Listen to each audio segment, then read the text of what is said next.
Are churches actually ready to open? We're also going to talk the state of movies. I'm Joe. I'm Josh. You got questions? You're feeling grounded. It never gets old. Ba-ba-da-da.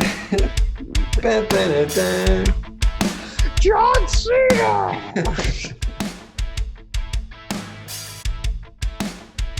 Welcome to Feeling Grounded with your hosts, Josh and Joe. Oh, man. How you doing, Joe? Dude, I am on cloud nine right now. You know, I no longer have no longer have the mullet. You know, it's gone. Nice. The beard still looks like I look like a crackhead. Just at the chin.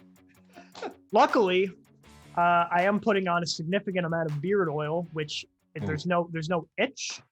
There's nothing going on there, because if I did have a lot of an itch, I'd be, Yeah, I love me some good beard balm. That's my thing. That's what I always use. I use that mainly on the mustache. Right. But probably what I'm going to end up doing as this grows out a little bit longer, I probably am going to have to extend that to the rest of the beard too. I see. So you're doing this for the year, right? You're doing the yeared challenge? The year challenge. I do it again. Yeared. No. Not again. You hate those sounds. I do. I hate mouth sounds. I remember when, what was it? The Michael Jackson song? Yeah. What about Which it? one is that one? Like, Okay. just, I don't know. Just like, even like when people are like whispering or talking quietly, it's just, it gets me going. So anytime like any movie character makes any whispering sounds, I got that right? It just makes you cringe a little bit. Yeah, I guess so. Before I go into Michael Jackson, are you a fan of Harry Potter? I have not seen any of them. I have not read the books. I know like I understand the premise, but I'm not even talking about the plot. There's this Okay. one thing, I don't know which movie it happens in. But Harry's mother, of course, is dead. Sorry, it's been out for like 20 years, people. Yeah, The mom is like, "Mama loves you, Harry. Mama loves you." See, I couldn't control that. I had to cringe. It's just within me. I can't do it. Mama loves you, Harry. Oh, yeah. All right, I'll try to counteract you it. used I'll be like Hagrid right now, just to counteract and balance it out. You're a wizard, Harry. You're a You're a Harry wizard. All right, but anyway, back to Michael Jackson with his naturally. So you used to abuse me with this constantly when we lived together all those years ago, back in the 50s. When Michael Jackson was alive. The math's wrong there. So what's the song called? Can't Stop Till You Get Enough or something? Don't Stop Till You Get Enough. That's the one where right from the intro, where you have that, synthetic bass line, and then you have Michael Jackson. I was wondering, because the force, it's got a lot of power. You make me feel like, woo!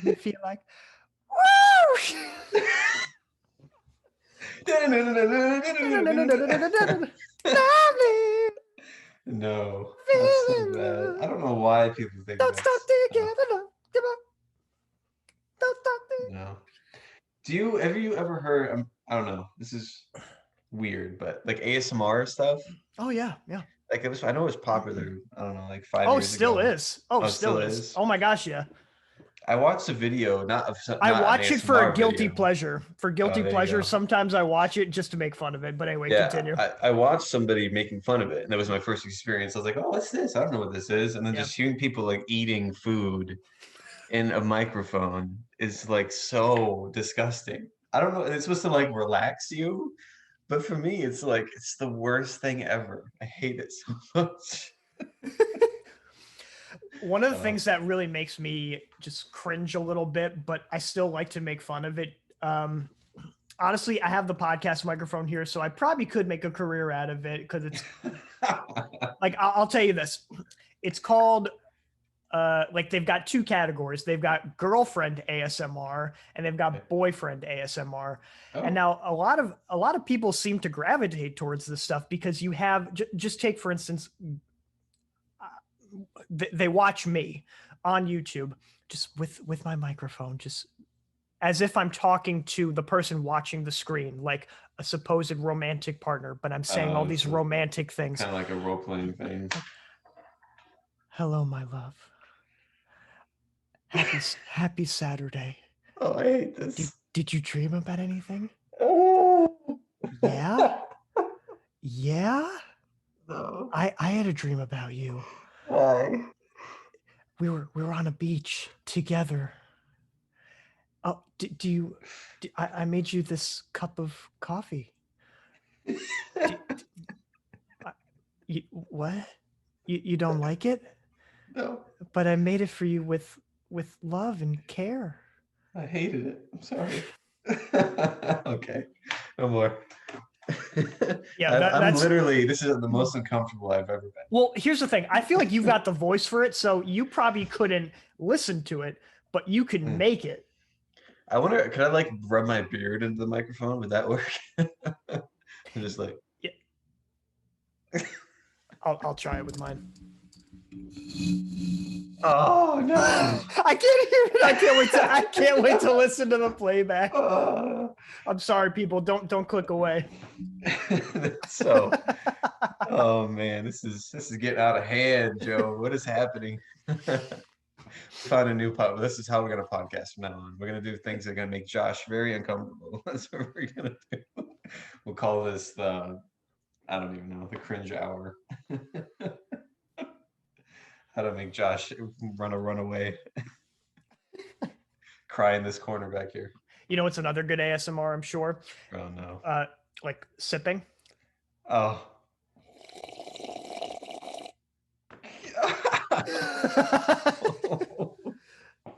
It's time for Happy Crappy. You want to start with crappy? Yeah, let's start with crappy. All right, you go first. I'll go first. Mm-hmm. I think just what you just did right now. My week was great until you just did that. with my lovely sounds. Yeah. No. We'll do something else. Actually, I didn't really have one. I was trying to think of like That's good. ways that this. I was trying to think a lot. I was definitely overreaching. Right. So I will say I had a really early morning a couple mornings ago, and that sucked. The babies woke up like 4:30 actually. Oh man. And then we had to wake up. That was pretty poopy, as they say. Oh man. On top of the ASMR, it's a crappy day, literally. Pleasured my ears with. I've been graced. All the scents, all the scents too, and all the five senses, they're all penetrated by this crappy. I don't know where I'm going with this, but. All right, Joe, you got it. All right, my crappy. It all came down to two. I had my COVID shot about a week ago, and all I had, thankfully, were aches. But aches are and chills. Probably chills are the worst, but I had the aches, and that was it. It was actually kind of minor, so it wasn't really that much of a crappy. And then probably lastly, this happened in the last 2 days. It's gotten a lot colder where I'm at, and that kind of tiptoed into my place. So it hasn't been just, I like sleeping in hot, like warmth. Not a lot of people do, but yeah, I was sleeping in cold last night. And when you sleep in cold, like I wake up in the middle of the night, I gotta grab some more blankets, more clothes or something. Sometimes it just doesn't do it because like my feet it all starts with the feet. Like they just stay cold. Right. They decide for you. Like I'm just going to stay cold.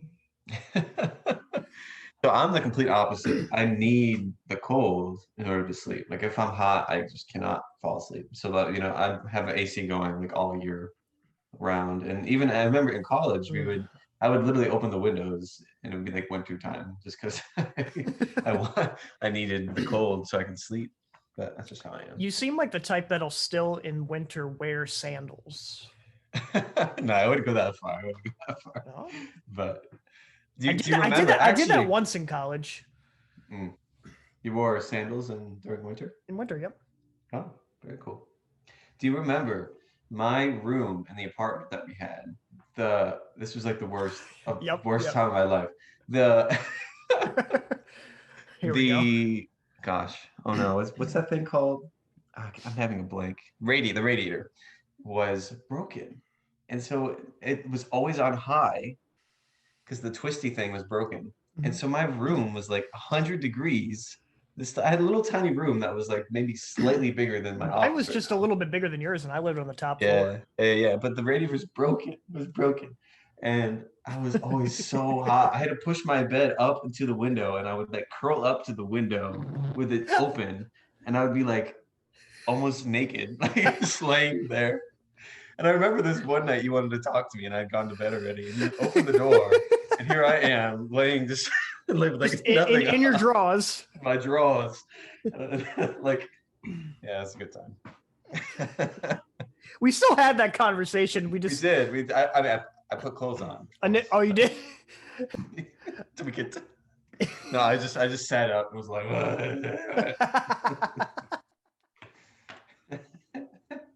Josh, I need something Just open the door and I'm just lying on my bed sweating. In your own sweaty filth. My drawers, looking over at you like, anyways. So happies. Want to do some happies? Yeah, that was a pretty happy moment. For both of us. Yeah. All right, what do you got? All right, so I'm on break now, which is awesome. Easter break.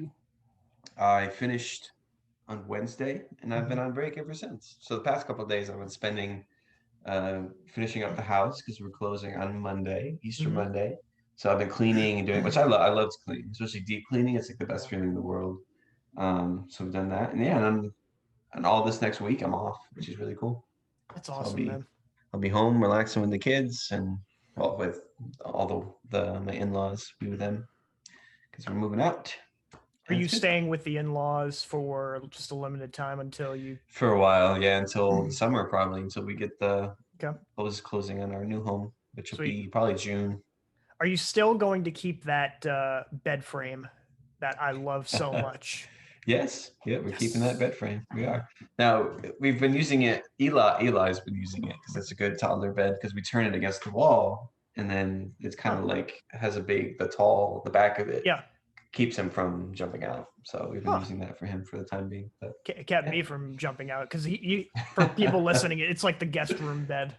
It's a nice bed. It's really nice. We had a really nice king size because there's 2 twin beds when you lay it out. And we had a nice king size memory foam on it. That was cozy. Wow. I'm really happy that you've got that. That's probably the thing I'm most looking forward to next time I come down. Yeah. We'll see if Eli's not using it anymore, but we'll see what happens. Oh, I'm gonna fight him for it. I'm gonna fight him for it. Let's kick him out of his room, and you'll. Oh, that's in his room. Oh, okay. Yeah, it's in his room. Yeah. Yes, that's my happy. I'm on break, which is a great feeling.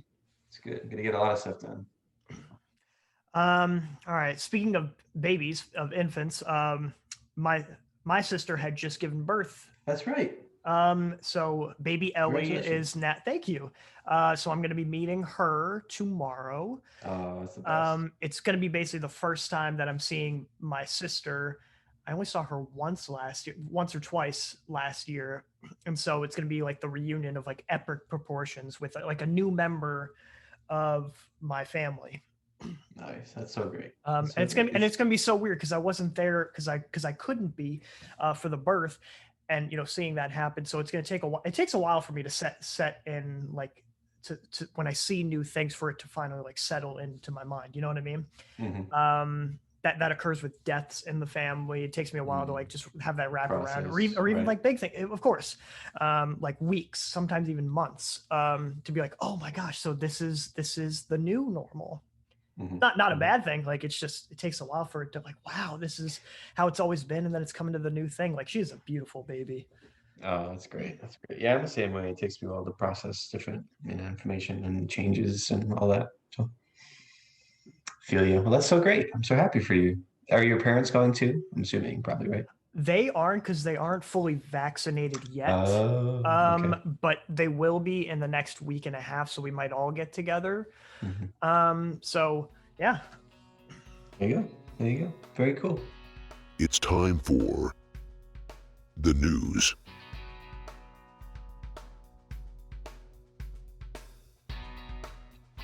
Apparently in the United States, U.S. churches are open, but they have reservations, of course.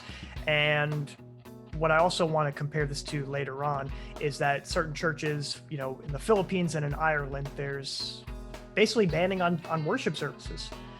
And I kind of want to get your initial thoughts on that. Sure, sure. Yeah, just the concept of banning, like banning services, you mean? Yeah, so, I kind of lived in this because I work at a church. And so the initial response was, I think everyone was so afraid and didn't know what to expect from this COVID thing. And whatever people were saying, like, oh, like everyone, I feel like everyone thought this was going to be like the end, like everyone was going to get sick. It was like a new plague, and like people everyone's going to die, and like so we were so afraid, and so everyone just jumped to that concept of like, well, everyone just needs to stay inside and quarantine, and the stay-at-home orders came out and all that, and then church services, you couldn't go to church because no one really knew what to expect. So there's two feelings about this, right? Mm-hmm. The first is, yeah, we don't know what this is. Let's be thoughtful to everyone around us. We don't want to spread this. We want to like keep everyone safe and healthy, and all those who could potentially, um, get sick and die, or the elderly and all that stuff. And they tend to be more so the church-going people. So yeah, let's just do this for them, whatever. And then there's the second train of thought that says, well, you're impeding on our religious freedom. The fact that we have a right to uh, going to church, and a right to practice our faith and religion. And if these services are closed, therefore, we're not able to do that. So those two trains of thought, which are valid thoughts. So I think that's why this was kind of a weird time, because no one knew what to expect. Mm-hmm. And no one really realized that our rights were being impeded upon, but we almost were like okay with that reality, saying, well, if it's to save lives, then great. We're willing to bend that knee because it is something that is important. Yeah, but then I feel like as time went on, people started realizing, well, this isn't quite the new what we initially, what we thought it would be. So, and then they started looking at these things, saying, well, we haven't lifted the restrictions yet. People haven't come back yet. Maybe this, we shouldn't have this discussion, saying, well, listen, it's not as bad as we initially thought it was. So maybe we should go back to churches being open. Yeah. So what I have heard in California is that back in February, the Supreme Court had this ruling overturning California's initial like public health order banning indoor worship. Yet still there's like they have restrictions on singing and caps on attendance, and I think most services have caps on attendance. Yeah, they do. Yeah. So at this point in time, like Easter is tomorrow. By the time people watch this, Easter would have already happened. People are getting vaccinated more. Easter, most important holiday. It's a symbolic day for Jesus's resurrection, and it's the return right now, because a year ago people would have online services or no service at all. And this is a return right now. People are pushing for this because it's the return of something slightly more normal. People didn't have this last year. Mm-hmm. Yeah, exactly.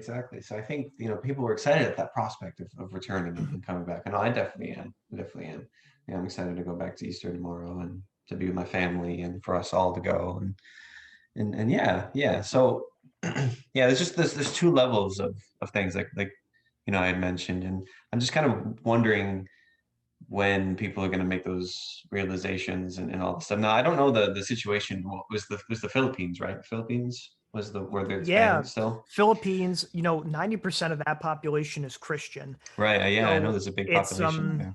It's really interesting because public worship is banned at this point in time. I don't think it was before, but for Easter right now, because there's an uptick in service, that would make any person mad. Yeah, I think so. Because of what came before, since that's happened so quick. Yeah. But regulations, going back to the United States, it varies state by state, of course. But many authorities I've noticed seem reluctant. What I've heard seem reluctant to enforce these new rules set in place. Right. Yeah, that makes sense. So it's up to churches, and you have also businesses too. I'm going away from the religious standpoint. Churches and businesses are deciding for themselves what is safe. And I feel like they should. I feel like they should. Yeah. You know, you get well informed enough to where you can make that decision for yourself. I think that's great. I think that's great. You know, which was not our initial impression back when this the second wave happened around late summer.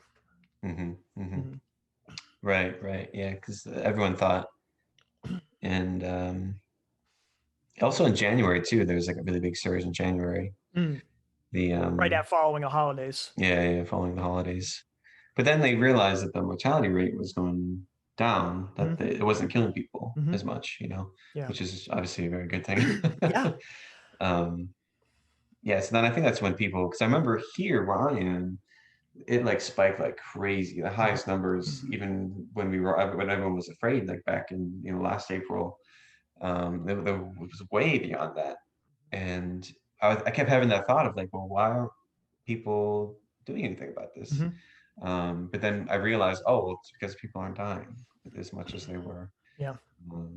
I'm wondering if anything is going to change, because COVID infections have been brought up to about 19-20% in the last 20 days. So I'm wondering if anything else will change. I mean, timing is everything. It is Easter right now, so hopefully most people will be able to attend. Yeah. And I'm kind of under this feeling of like herd immunity, right? So if you get it, you get the antibodies and you're good to go, at least from what we can see. Beyond that, I think, you know, a lot of the science is new, so we're not even sure all of that. And I'm just kind of under the impression that like, well, I don't know, it's a tough thing to walk, because you don't want to like say people's lives are expendable, because they're not. So you always have to be careful with this kind of, we just need everyone to get the vaccine, I think. And I wish that there would be like they would incentivize it and say like, listen, if you have the vaccine, you can live your regular life. You can take your mask off. You can go. You don't need to socially distance. Because I wish they would say that. Because I feel like then everyone would jump to get it. You know. Would there be any backlash to that? What's that? Would there be any backlash to that, you think? I don't know. To that incentivizing. It doesn't have to be that type of incentive, but the concept of incentivizing the vaccine. I think probably, because then at least a lot of people that are don't trust the government and stuff that say, and like the CDC. So if they were to come out and say something like that, maybe they would be afraid by, you know, of course they would say this, like the government body, it's powerful. And yeah, I don't know. I mean, I would if they went out, because I haven't gotten it yet. I plan on getting it, but I would be more motivated to get it if they were like, yeah, if you get this, go back to regular life. I would get it tomorrow, you know. That's naturally how it works. I mean, I'm bringing it back to, since you're a teacher as well, to incentivizing for kids. I know we're comparing ourselves to kids, but, you know, at this point, if there was some type of incentive, just like you incentivize something for a student, they're more likely to do it. Yeah, I think so. Because if we just, it's like innate for us to like a reward, you know. So if you said that, like, hey, if you can be with family and friends, go traveling again, like have no fear, get this thing, then everyone would do it, I think. Yeah. So maybe people, I'm only wondering if this gains any traction with incentivizing, just saying some hypothetical universe. You might have some people saying on the magical land of Twitter, they would say like, well, that might mutate the virus more. And I know we laugh at this, but this is like, could actually happen. Like we could see this. Like we're paving the way. We're giving them ideas. Yeah, exactly. Twitter is just a pile of garbage. Like it's a burning pile of garbage, and everyone's looking at The it. toilet bowl. Yeah, yeah, and everyone's watching it, and everyone's seeing this massive dump burn, and it's just, anyways. Most likely they're all bots anyway. Yeah, yeah, exactly. Yeah, Yeah, yeah. but in addition to going back to California, in one church, Harvest Rock in Pasadena, one of the churches, their pastor Cheon, he played a hand with overturning California's like that public ban. Right. And what they're doing for Easter, which I find interesting, they're doing an Easter egg hunt. They've done like a bunch of things like for Easter weekend, typically in years past. And like I said before, like people have not had this last year, many people, but they're not doing a lot of elaborate things except for this Easter egg hunt. But they are saying for their service, we are singing no matter what. Masks are apparently optional. I don't know. What do you think about that too? It seems like it's a little bit defiance, but also with at the same time, many authorities seem to be reluctant about rules being in place, and churches and businesses are deciding for themselves. Right. Yeah, I think that, man, I look at places like Texas and Florida, right, Mm-hmm. where there's like no restrictions now, Mm-hmm. and they're doing really well. People aren't, the numbers are going down, people aren't dying, people Yeah. aren't really getting sick anymore. And so in my mind, it's like, well, how does that make sense? So we had spent all this time saying you need to socially distance, you need to not go out, you have to wear a mask, you have to do all this stuff. And then you get locations where they're not doing any of that Mm-hmm. and they're fine, you Yeah. know? And that's just interesting to me. Mm-hmm. So my mind says like, well, if it's fine there, then why is it so bad anywhere else? Yeah. Why do we have to do it if they don't Mm-hmm. have to? Yeah. It's like being a kid again. Like this, like hey, if they get candy, I should get candy. Yeah. Okay, so hey, what the heck, man? I don't want to. I feel like I'm getting slighted here. Yeah. Um, but yeah, I don't know. But then you get like population density and whatever, all that other stuff. But yeah, more power to them. Do your thing, man. If you want to have a church service and not wear masks and sing, go for it. Go for it. Because it's a public, they're going to argue that it's a public declaration of worship. It does bring people together. It makes them feel that sense of community. Yeah, and you're giving people hope again, and you're giving people joy, and just to see everyone's faces and to be lifted together in song. It's uplifting, and just going to church in general, like that mentality. Like, yeah, no, that's good. I think they should. They have the right to do that. There is power in community, especially in Mhm. people that you have never met before that are trying to find a new location, find a new church. When they meet new people, they're more likely to come. Yeah, exactly. Because that's who we are. It's within us to be communal. Like that's who we are as people. Even me, like I'm one of the most introverted, reserved people, but I still recognize my need for community. I still need people around me Yep. sometimes, even though it doesn't take me long to get tired of them and want to go back home and fall asleep. But you still need that. You still Yep. need that. It's important. Yeah, you need the healthy balance. Exactly. So I guess what we can say, we can leave this off on a happy note, saying, let's hope for the future. I'm still feeling like this the summer. I'm hoping that restrictions will go away. So we'll see. I think it's hopeful, and more people need to get vaccinated, and then after that, man, we can go back to our regular lives. So The future is inevitable, but let's travel back in time. timeline, let's do it. So Okay. this day in music, April 3rd, my year is 1964 here. So Bob Dylan, at this point, it was his first appearance on the UK charts with the song "The Times Are Changin'," I believe, and this was an anthem basically for the decade, and he had that in mind to be the anthem of the 1960s because that was a pivotal change socially, politically. And then what happened? Yeah, economically too. And then what happened 20 years after in 1984? This isn't April 3rd anymore, but that song was used by a younger Steve Jobs. He actually recited the second verse of that song in his opening when he was unveiling to Apple shareholders the Macintosh computer. Very nice. Very nice. Yeah, he was a legend. He did a lot of stuff for Mhm. that time period. You know, he was one of those like public icons that really did a lot, changed music and all kinds of stuff.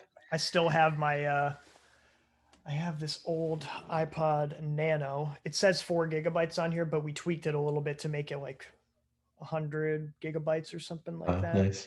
Um, Like an SD card or something. yeah, something like that. And then I have the old iPod Classic, like the one that holds 25,000 songs. Wow, I was able to crazy. sneak in 26,000. I'm gonna try and get more on there. I think you have to send it someplace.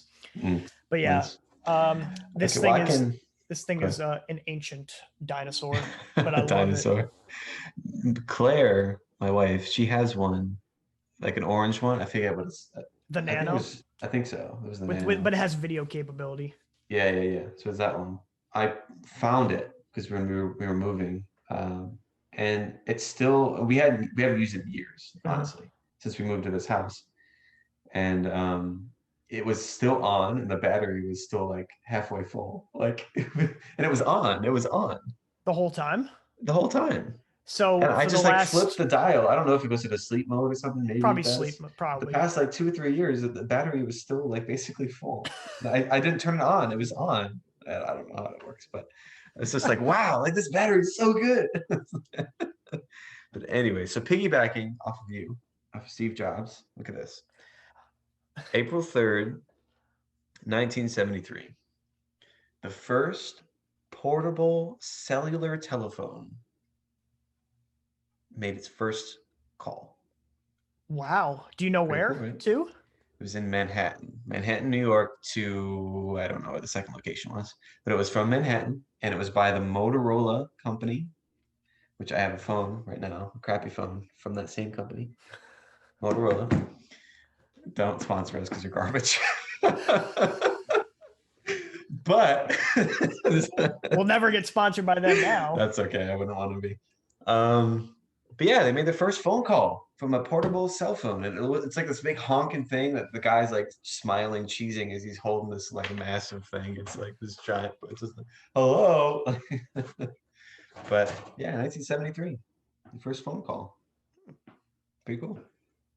I have nothing to segue off of that like you did. That smooth That was way. pretty good, right? That was a good segue. That was pretty good. King of the segues. All right. This one has to do with film and TV, so nothing to do with cell phones. But you know the magazine TV Guide? This happened in 1953. Their first ever issue of TV Guide, it had in its first issue, you know, I Love Lucy stars, you know, Lucille Ball, Desi Arnaz, they were a real life couple. Their baby, the first issue had their baby on the front cover. Wow. Yeah. Very cool. I Love Lucy. Yeah, So I this did is, too. yeah, my favorite episode. I have the whole first season I got when I was like in fourth grade, the whole first season. My favorite episode is the one where Lucy does the TV commercial. Mm. Real famous one where she's denied because she wants to do the commercial, but her husband, Ricardo, says you can't just because that's who he was. He just didn't want to be embarrassed by her because she's a pretty eccentric person, or Right. character, I should say. And then she gets on there, she finds out, and you know, basically shoos the other girl who was supposed to be the TV girl commercial lady. And it's a commercial for the product Vita Meta Vegemin, like vitamin veggies, all within Right. a bottle of not a protein drink. I think it's actually like some supplement. I don't know, whatever.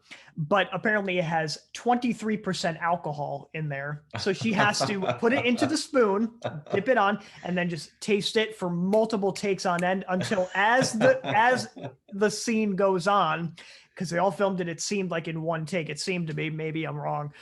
She gets drunk. I remember that. Did she start hiccuping and stuff like that? Yeah. Yeah, I remember because she has this just like big spoon and ruins her lines. Yeah. And then by the end of Showtime, she doesn't even do the commercial. She just ruins Ricky Ricardo's musical dance number and just shoot off the stage. It was perfect. Perfect episode. Yeah, it's good. It's good. Very nice. Very So that's nice. TV. Lucille Ball and Desi Arnaz, their 1953, April 3rd. Nice. So it's their child, right? Yep. Does anybody read? This is kind of my segue into that, so I'll be the king of segues. Does anybody like read magazines anymore? Probably. I would Okay. imagine. I mean, I don't really in my own life. I get like some sent to me, but I don't subscribe to them. It's usually like Mhm. family members that are like, you guys should read this. The And magazine that I love to read, of course, is National Geographic. I love their oh history, yeah. those articles. I love Hmm. anything Hmm. history. Yep. But what I still see, like when I go into a Walmart or a Target, when I get a couple things there. I don't really Mhm. go to Walmart that often because it's Yeah, not yeah. too great, not too great. Yep. But when I'm there, I see all of these magazines, like National Enquirer. I look at all these like clickbait The headlines. Like if you, tabloids. this is before YouTube had with their clickbait articles. Mhm. These were clickbait articles. Yeah, yeah, So yeah, yeah. what I thought we should do is take a look at all of the greatest clickbait titles from National Enquirer. I would love that, Joseph. I would love that. It might not be National Enquirer, but it's tabloid headlines. Okay. There Actually, I'm we going to go. share in a different fashion. All right. Desktop. Let's do it. Okay. All right. Hopefully you can see me. Can you see it? I can. Yeah. Okay. Okay. Okay. Okay. That's from Star Wars Episode 9. That movie sucks. Don't watch it. Don't watch them. Don't watch any of those movies. All right. The greatest tabloid headlines ever. So I've only seen the first one, and Okay. Josh has seen none of them. I have seen none of them. Okay. Finally, a believable tabloid headline. Alien Bible found. They worship Oprah. That's the one I've seen. God shows up in mall. Freaky Good Friday. All right, next one. Very nice. All right. Tabloid nightmares. Gordon Ramsay's sex dwarf eaten by badger.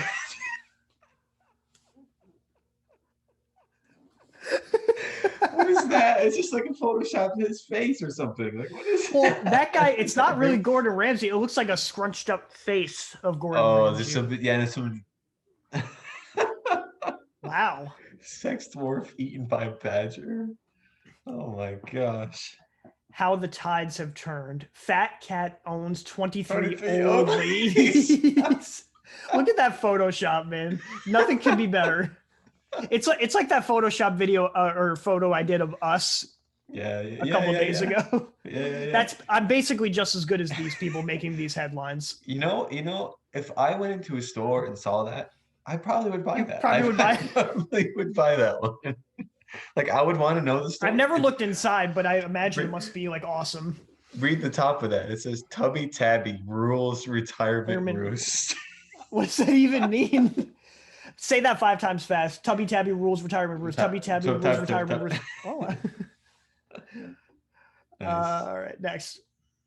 Did they say top 10? All right, Saddam and Osama adopt shave ape baby. What? Look at that. Look at that. Look at that. That's horrifying. One month. Look at the plus in there. Look at the plus in there. Where Found hair from God's beard. DNA test prove it's for real. It's for real. And who's this? Like, who is this guy? Who is this person? I have no idea. It's supposed to represent God, but it looks like Nostradamus. It looks like Nostradamus. Oh, maybe that's what it is. It's actually Nostradamus' beard, and then they claim that these people definitely think that Nostradamus is God. Oh my goodness. Nothing to sneeze at. Man's 174-mile sneeze Per blows hours. wife's hair off. What is this? This is so Says strange. this was worse than Hurricane Andrew. It'd be funny if his name was Andrew. Yikes. Yikes. I love this stock photo of this guy like. Have you ever listened to any of the silly songs with Larry and the Veggie Tales? I never grew up with Veggie Tales. Oh, you didn't grow up with them. This one it's about sneezing. It's pretty good. That's what it reminded me of. This I believe though. Squirrel steals lady's purse. I do believe that. They are ruthless. I have a story to tell you. Real quick. Let's put a pause on this. Mm-hmm. Okay. A good segue because it's a squirrel. So when I was in 4th or 5th grade, fifth grade. I lived in Elmira, New York. Okay. And so when we were there, my brother would get, he was a year older than me. He would ride a bus and he would get dropped off at a place far from home. So I would walk out with him with my mom and I would walk home with him. Okay. So I pick him up and walk back. Now this one time I went by myself and there was a squirrel with like a giant walnut just chilling there on the sidewalk. And I thought as a fifth grader, I'm just going to chase the squirrel. Okay. And this squirrel, when it saw me running after him, he decided to throw the walnut at me. He's just like, and it hit me with some force. And I was like, what the heck, man? What does the squirrel do? Anyways, that's my squirrel story. Throwing a walnut at me. I feel like you should write these National Enquirer. Yeah, I'd be really good at it. Really good. There's still But this was real. That's a real story, though. This is not real. Oh, sure. All right, next up. The devil's advocates. Okay. Satan captured by GIs in Iraq. Devil and his minions have been stirring unrest. All right, good to know. Good to know. We found him. We found him, so we're good. Uh-oh. Watch out for this one. Abraham Lincoln was a woman. He's a woman. Shocking pics found in White House. Was John Wilkes Booth her jilted lover? Jilted lover. I think we can safely say that Abraham Lincoln this is pretty good. Yeah. This is my favorite. This is my favorite so far. All right. On its last leg. Severed leg hops to hospital. What? Accident victim's runaway limb is reattached in 7-hour operation. What? Hey, ladies, control your man with voodoo. What is all of this? This is ridiculous. Wow. It's a Christmas miracle. Till breath do us part. Ooh, good pun. Hubby's bad breath kills his wife. I can attest to this. I tried to kiss her and she fell to the floor. I have the worst morning breath. So I feel for this. This could actually happen. This could be a real thing. Yeah. Oh, last one. Bat boy leads cop on 3-state chase. Hot pursuit of half bat, half man. What is that picture? Oh, look at, and he's actually being like right there. He's right there. Oh, he's in the car. So it has to be real. Wow. I feel. Which one would you say? Which one do you say is your favorite? Oh man, can you like scroll slowly up and I'll tell you? Yeah. So probably, man.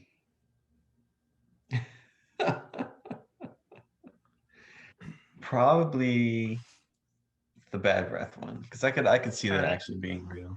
I'm gonna give a vote to that one, and I'm gonna put also for me Abraham. You gotta support the articles. Yeah. Hey, there we go. That's good. Okay. So I don't know if you have any more for timeline. I had the Keith Richards one. You want me to share that one, or should we just move on? Please. All right.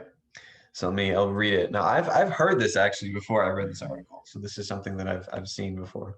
So 2007, so April 30, 2007. I'm just going to read it. Rolling Stones guitarist Keith Richards denied that he snorted the ashes of his late father.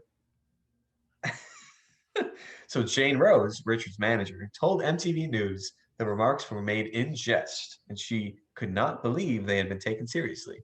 Richards had said in an interview with the NME, he was cremated, and I couldn't resist grinding him up with a little bit of blow. But NME interviewer Mark Beaumont was convinced that Richards was not joking when speaking to him about the alleged incident. He did seem to be quite honest about it. There were too many details for him to be making it up, he later told BBC News. So then that massive rumor came out that, hey, he loves cocaine so much, he wanted to try with his dad's ashes. I don't know how I could believe any of that. I can't either. But just the fact that this was a thing was like insane. It gained like national. So that happened, in 2007. That man will never die. I know. He's literally immortal. I'm pretty sure he is. I can't believe he's still alive. I'd say it's bad to say that, but the No, stuff that he's we don't been mean it in through- a negative way, people. No, Like, no, not at all. He's a legend. He's a legend. Mhm. But I'm just surprised he's still walking. I will trash him right now. I actually think like in recent years he's become one of the most lazy guitarists. Like he is such a good rhythm guitar player, and he like slouches like all the time to play. It's just I don't know. I don't. It just doesn't look good. I But think what you're saying is his age is catching up to him. Maybe he's starting to realize that too. yeah, maybe I probably, but that kind of debunks the whole immortal thing. But That's true. I'm more of a fan of the other Stones guitarists. Nice. Like Mick Taylor. Please look him up. Mick Taylor, best guy ever. Yeah, he's very good. He's very good. All right, my last timeline. This one's a history one.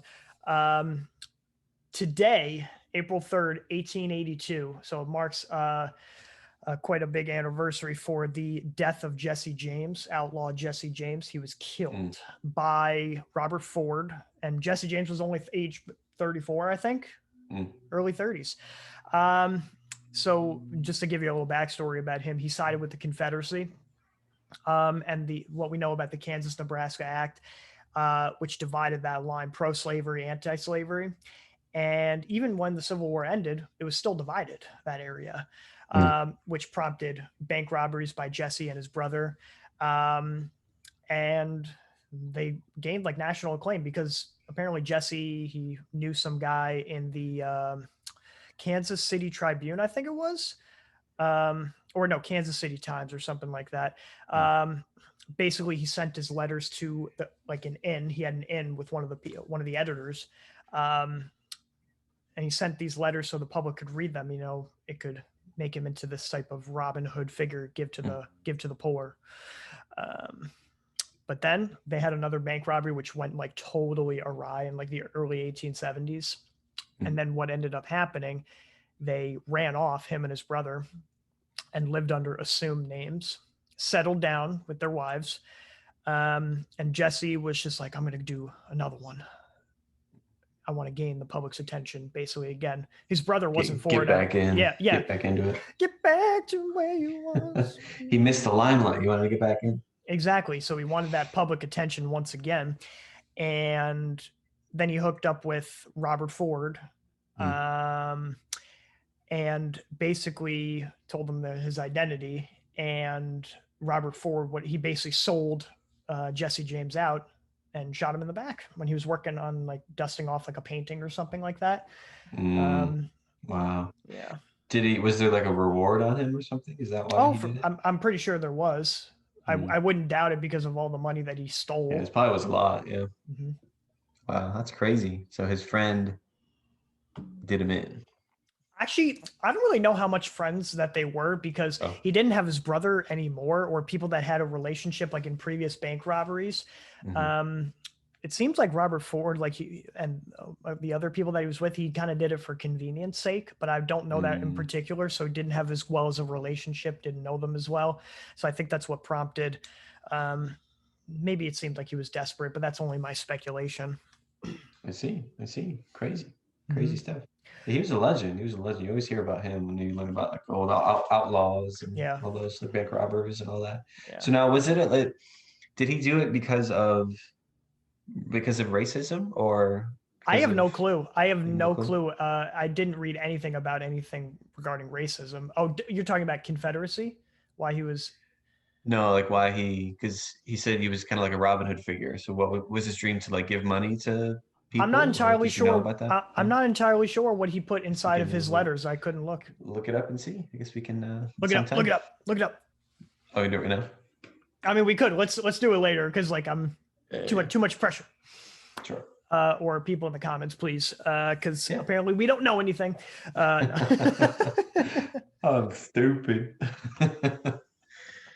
But apparently the reason like he sided with the Confederacy is because his brother, Jesse James's brother, was fighting, and Union soldiers came in and just basically tried to find out where his brother was and kind of tortured his family a little bit, which prompted Jesse to fight alongside the Confederacy as well. I see. Yeah, just kind of a negative scenario that pushed him in the other direction. Mm-hmm. Makes sense. Entertainment. Where's the entertainment, guys?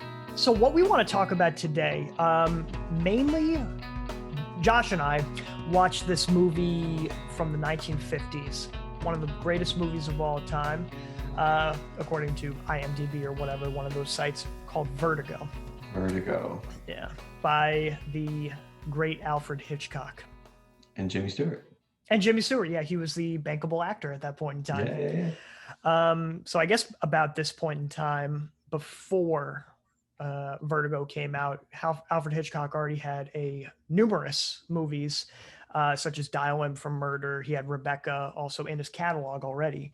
Mm-hmm. When did he do Psycho? Psycho was after, I after. think.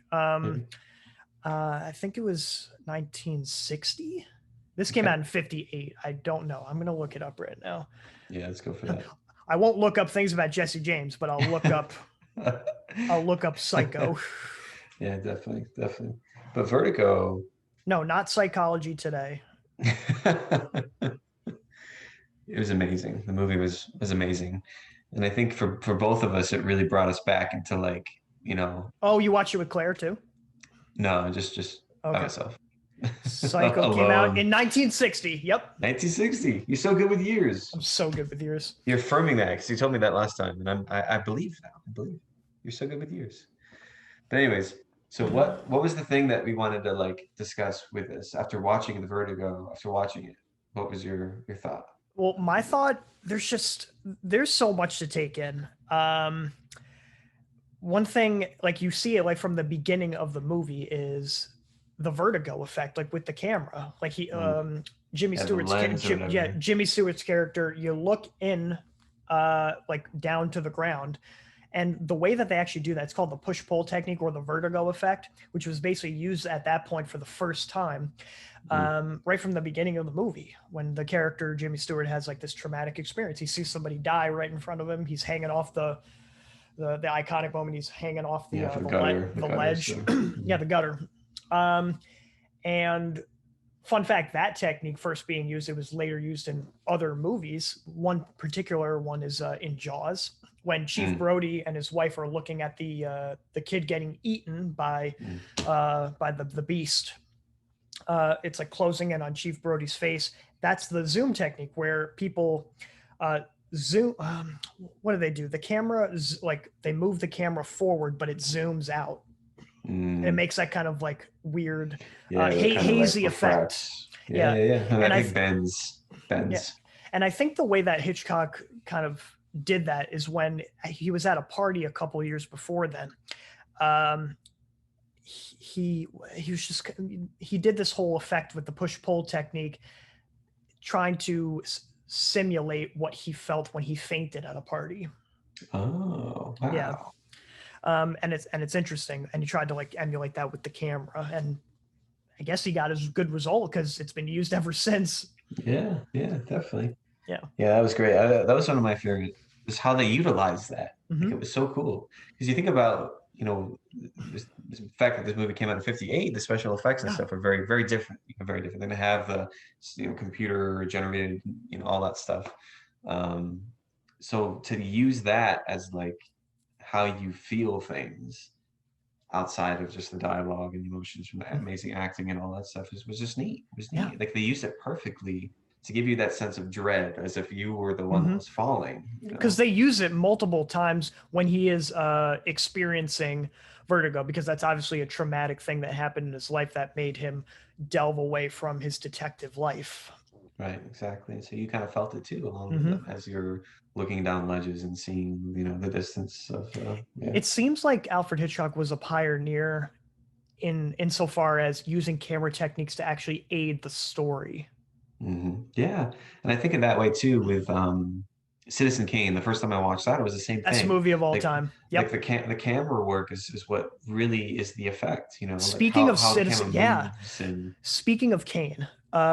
They had this list of like greatest movies of all time, Citizen Kane being basically number one. Vertigo surpassed that back in the 80s. I think Citizen Kane has it again. I don't know that right now, but I would say Citizen Kane takes the bill because it started that, because it came out in Way 1940. before. Yeah, before. Yeah. That, yeah. And then 20 years later, basically this movie came out. Yeah, over quarantine, Claire and I watched it for the first time, and it was amazing. I It was is like, amazing. it like really holds the test of time, and it looks like even like the shots and everything. Mhm. It looks like a modern day film, you know, Yeah. with just the angles and like how they use this, that, and the other thing.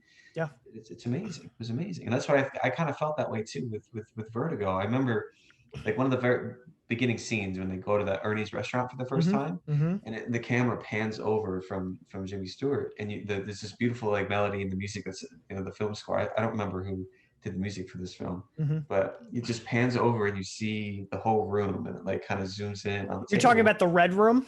Yeah, the Red Room. Yeah. Yeah. They use a it lot moves of, in. they use like the color grade is fantastic in that movie. Yeah, it The really particular is. colors that stood out to me, of course, were the Red Room, Ernie's restaurant, and then also like the stale green that they use at like certain points of the movie. And also it just plays into our emotions too.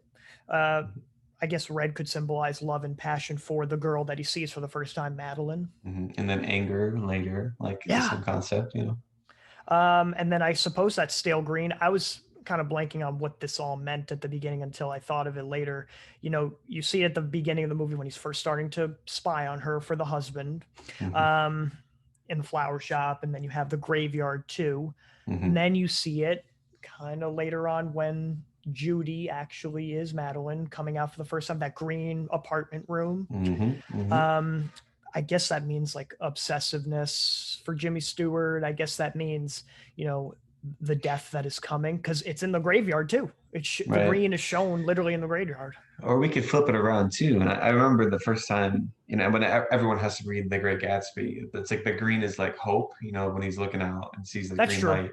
And so you can kind of say that too, maybe like with, you know, Jimmy Stewart has the hope of making her into Madeline. But it could be the underlining. It could be both too. Like that's what's gonna, like a foreshadowing too, what's gonna happen. But I could see how it would be hope. I could. At first I thought, like, is the green symbolizing envy? Because they're using like a lot of green, but there's nobody to be jealous of. Right. Yeah, I love the color grading. I just remember the first scene when you see Jimmy Stewart, his eyes like really pop. The blue eyes are like really bright. Yeah.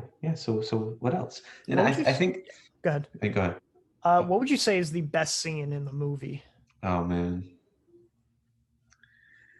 Gosh, I'd have to think about that. I think the beginning, because it really sets the tone like right away. It's like what an the best action-packed beginning. Yeah, just to begin, because then you immediately get the sense of like, oh, okay, this is serious. So immediately a cop falls off, you know, the roof and dies, and you just get this sense of dread. The music is swelling and it's like really intense. And then you see where the roots of all this are kind of forming, and the fear for Jimmy Stewart's character. So I love that, because it was like, whoa, like you just jump right in, and then this like horrible thing happens, and you're like, wow, like this is what's going to set the tone for the rest of this.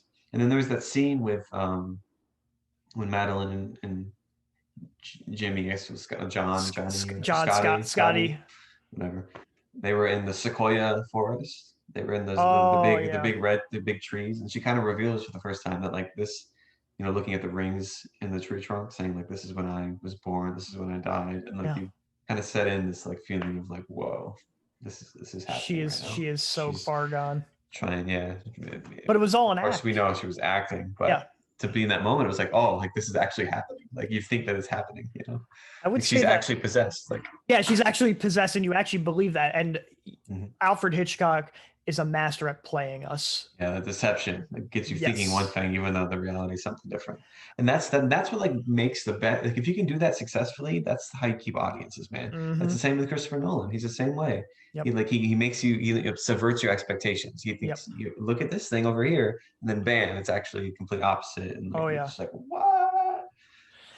Best scene in my opinion, it was when Judy, or Madeline, she dyes her hair back to the normal blonde, and she is told to put on the gray suit. You know, she's walking forward. You have that green color scheme. They embrace, or let's just say they make out, because they do. The camera does this like surrounding shot of them. And Jimmy Stewart, he's obviously like still like in love with her, or maybe the idea of Madeline. Mhm. And you can tell he believes it's her in that moment. But then he like stops himself like to just like double take a little bit. And he looks around and he's back where he was before Madeline dies. Yeah, in the stable. That's right. It just shows like where obsession takes you, I suppose. Yeah, I love exactly. that. Can I just say too, the actress that plays Madeline, she is beautiful. Do you know who it was supposed to be originally? Mm. The girl who dies in the shower in Psycho. Oh, wow. She was pregnant, so because Oh, so that'd I be think Alfred Hitchcock was sick, so she like timeline it couldn't work. So right, it right. could have been her. I actually like this actress. I think she pulled it off better than. But Yeah, who's to say we know? she's great. She's She is great. beautiful. Yeah. Definitely. Just that, like the 50s beauty, the nice hair and whatever. Um, yeah, yeah.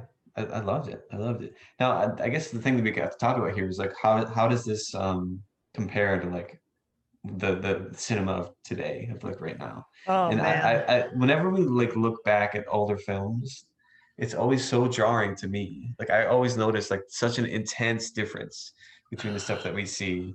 Um, because I feel like if we were to pick apart, like just like say like we take a big film that was released recently, Mhm. and you pick it apart, it's just not as much there as something like in like in Vertigo. There's not as much to analyze. Yeah, exactly. Um, I think so because like the intention is not so much in the little details, but at the big effects that are happening. Movies around this time, I suppose in the 50s, 60s, 70s, before blockbusters, were a lot edgier as far as what they um, had to offer, I suppose. Hmm. Um, what you see is what you get for movies of today. Yeah, no, Um, exactly, exactly. and the state of movies today, um, movies are a dying art form. And this is going to Mm. get me really heated. I'm going to be on a soapbox for a bit. Feel free to just chime in Yeah, because I'm go going to ahead, go do on your a thing. tangent. Yeah, yeah. It's just, and it makes me sad. Movies are a dying art form, just like opera. I don't really like opera, but I'm just making the comparison. Sure, no, yeah, yeah. And Well, at COVID, one time it was the peak, opera was the yeah, peak of yeah. entertainment. And COVID accentuated this. Movie theaters will be as dead as opera in short order. Mm, Because if you look in the 1950s, the 20s through the 50s, you know, what did they have in the movie theaters? They had their main event, like You're Gone with the Wind, your Wizard of Oz, what have you. You had before that, your cartoons for your kids. You had mm, news for adults. You had, these short serials, these short TV shows, which I think Raiders of the Lost Ark was based on. It's like an oh, homage to that stuff. mhm, Um, and then eventually when people got their first TV in the 50s, all that migrated, the TV shows migrated to there. Movies needed this spectacle. You had your Ben-Hurs, you had your Ten Commandments, your How the mhm, West Was Won, these big movies. But I suppose this is just me analyzing the situation. It probably just got boring for a lot of people. So that's when these edgy movies like Vertigo, mhm, Easy Rider, French Connection, all these are a different timeline, but like all Exorcist, mhm. um, all these people that filled us with emotion, all these characters that weren't just he's good and he's bad, but Right, you right. had morally ambiguous characters like Madeline Hmm. from Vertigo. It was awesome, Yeah, morally ambiguous. That's a good way to put it. yeah. And then like what did I mention before? Jaws. Hmm. Yeah, your very first blockbuster. Fast forward to today, influenced by Jaws. Your Star Wars. You have Avengers. Which is basically cartoons on steroids. I mean, we like it, Yeah, uh, yeah. That's a good but way to put it. yeah. And then in the last 10 years, streaming came up. All these big screens that we have in our homes are cheap. In the 90s, did you guys have like a big screen in your family? We had a big screen, which, cost like thousands of dollars. Yeah, yeah, yeah, yeah. I remember like always tax time. Then you get the refund and you go to the Best Buy or wherever you get a Costco. TV, Costco, and you'd buy that would be the yearly thing. You get a new giant TV for a couple $1,000s or whatever it is that you can put in your home. Yeah, today they're much cheaper today. They're They not really as are. bulky. They're like you Mhm. can get like a 63-inch for like $600 at most. And they're like weightless. They're like Yeah, they're yeah, like not even heavy anymore. yeah. Yeah. They used to cost like $4,500, like, which is like $7,000 today. Isn't that crazy? You can That's set up cheaper. you can literally set up your own theater. It's cheap. You stay home, and streaming, you pay 13 to 15 bucks a month versus your movie theater extravaganza going there from years and years ago. And think about what a theater is. You know, it's a dark room. It's a sensory deprivation room. Your attention is directed towards the front of the screen, nothing else. You know, but now you can just stay home. You can stop it whenever you want. And the movie theater doesn't never stop. Yeah, and you have to think about it too. Like you look at the industry today, and what it does is it just kind of rehashes the same kind of ideas. Like, and I've been saying this for a while that like, you know, we're such a nostalgic generation. Like all we want is what we had when we were kids, and for them, you know, we see it. You know, with all the Disney live action stuff and the people remaking this that, and like the you know, remaking action films and remake all this stuff for this audience. Um, and so in my mind, it's like, well, you know, Disney Plus, for example, like everyone just wants to watch Disney stuff, you know. Yeah. So they're gonna just go home and they can put on Disney Plus and then watch the film that they love watching and have continued to watch over and over again. Yeah, on repeat. Yeah, and then they're getting their nostalgia right there as opposed to going to the theater to see this new thing. But now the fact that everything's going on to the streaming platforms, that's definitely changing the game. Nostalgia is one of the most powerful emotions that we can ever have, and I think like it can be to our detriment. And I think a lot more people will go to them. Will go. They won't be available as much anymore. But some people who like really appreciate movies will want to go. So that's their nostalgia. Because theaters, you know, you got a crowd of people. Like think about it, like 100 people, like in the crowd. You know, there's this collective emotion. Think about any horror movie. I don't even care if it's a good horror movie because it's the same basic principle, a comedy movie, whatever. Whenever you laugh, it's with like all these 100 other people. So there's this collective, it's powerful, you know? Even with complete strangers, it makes you feel less alone. It makes you feel like a bond with other people. Community, right? We're talking about community. That's where we find it too. And you can't do that when you just have, you know, your wife, your girlfriend, your person's husband right next to you with your dog. Like it's just not the same if you're home. Yeah, I would agree. And I think that's kind of a problem with nostalgia, right? Is it causes us to not want to experience new things or to like experience things in general. Like, why don't I just keep sitting in this place and keep going back to that place because of a lack that I have, or maybe I'm feeling lonely or I don't get fulfillment from my life in different aspects, in different ways, my job, my family, relationships, food, whatever it is. And so I'm going to keep going back to when life was good, when I remember I had no responsibilities, I had no, you know, whatever. So I'm going to keep, you know, hitting this spot over and over again, just to avoid the future, to escape almost, you know. Let's go back to when life was better. And they're going to do that on that streaming platform. Yeah, exactly. And we're going to keep seeing that. We're going to keep seeing that. But the thing is, because that's what it's working. It's working. You know, we're like the most, you know, mentally ill generation ever, and we're feeding and consuming more than any other generation. And they know that. And so they're just trying to see what we're consuming, and they're going to keep rehashing the same stuff until eventually we say no with our pocketbooks, you know? I don't know if it's different right now, but in October, I saw this article where these big movie theaters, Cinemark, AMC, Regal, furloughs up the wazoo and shutting their doors, you know, and a report of them running out of cash by the end of 2020. I don't know how it is right now. But if that continues that trend, you know, the only theaters that are going to stay open are the small ones. And they'll just play classics, which I don't have a problem with because I like but you know, it's sad. New movies are going to go to the streaming services. It's just like opera in the 19th century, you know, back to that. It was awesome to go. Mozart, he played for those because that's where the money was. But it still exists, but it's a thing for I think the rich. And I don't even know if they like that activity. It's just the rich do it. Yeah, I don't know. And honestly, you don't hear about new operas. You know, when people go, they see the ones that were famous and from the classics, the classics. You know what I mean? And so there's something to that too. And I think I would be okay with that. I mean, I'd love to go to the theater. I love to watch movies. But there is something about that like mom and pop place that, does show classics, and you know, I guess it's nostalgic, right? Yeah, That's people the are gonna. feeling. I will probably go because if that turns out to be the turn of events, I will go because what did I see a few months ago? Before this third wave, I saw Lord of the Rings. Yeah, I watched the Lord of nice. the Rings movies in theaters. Oh, that's great, man. That's Actually, no, great. it was just Return of the King, but it was awesome. Yeah, I would love stuff Um, like that. yeah, and I did not regret it. Like I would be fine with that. Um, might save people money, but at the same time, I there were feel a like lot. so.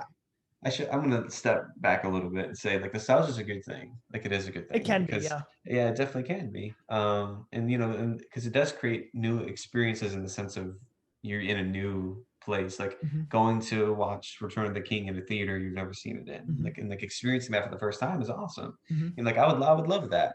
Because I never saw it in theaters. I watched it at home. mhm. When it came out on DVD. So that would be pretty cool to experience that, and that would be a new experience Yeah. in itself. Um, yeah, so I guess that's all I gotta say about that. I don't know how I can make that into a. Well, we made it into a positive note at the end. That nostalgia is incredibly a beautiful thing, Mhm. but at the same time, it can also lead us to. And hinder It new can hinder thought our progress. and New thought. creativity. You think about there's not a lot of new stuff out there. Like if we were to look at all of the biggest films that are coming out, the future big films, a lot of them just don't seem as new or as creative. It's played And out. yeah, and the ones that do are not the ones that people are seeing. You know what I mean? Not the ones that people are When we spending were money on. kids, we thought it was going to be like this forever. Right. Yeah, Yeah. Yeah. But I love movies, I and love movies too, and I'm gonna keep and I'm gonna watching keep them. it up. Yeah, me too. So there you go, Joseph. How about that? So, but one thing I wanted to say that we kind of like skimmed over, I think the cool thing about movies from the 50s and even 40s, the 60s, that kind of time period was there was such a huge emphasis on the actor and how they acted, the dialogue, the script, the emotion out of that Hmm. aspect was so important and so huge because like it wasn't so much there wasn't a shift on just like, well, look at these cool fight scenes, look at these explosions, look at the stuff that we've staged and created Hmm. and formed for you to impress your mind and Hmm. give you a dopamine kick. But like the drama that's happening here, that's unfolding through the discussions and through the emotions. Here you're seeing a man, Jimmy Stewart, who's losing his mind over this obsession of this woman who he loved and lost. And there's so much more to that Hmm. than just seeing Explosions. a big fight scene. You Hmm. feel for this character. You're like, wow, like this. You see like this descent, like of this human being who's just falling into Yep. madness. Yep. And there's something about that. It affects you more, I think, Yeah. than saying watching an explosion or whatever. Yeah. You don't know. I mean, we know actors just because we know like their names, but kids growing up, they don't know who Chris Evans is. They don't Right. know um, Anthony Mackie. I'm just saying a bunch of stars from Avengers. They know Captain America. They Mhm. know Falcon. They know Black Panther. Right. Yeah. They Yeah. know those superheroes. The You still have a few. You have a Robert Downey Jr., you have a Tom Cruise, but they're from an era where you still remember these people, and they're banking off of their movies where you knew actors' names, and Mhm. that's going away too. Um, Yeah. Yeah. Very true. Very true.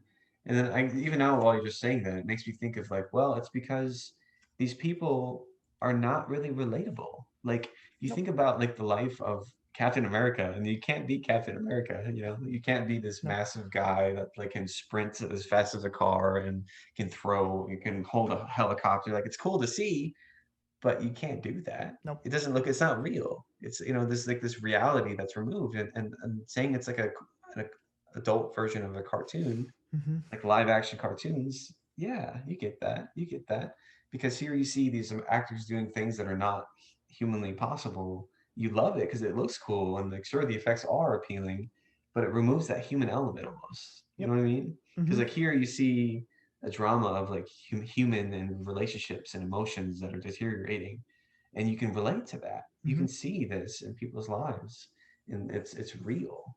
Mm. You know, it's down to earth. It's human.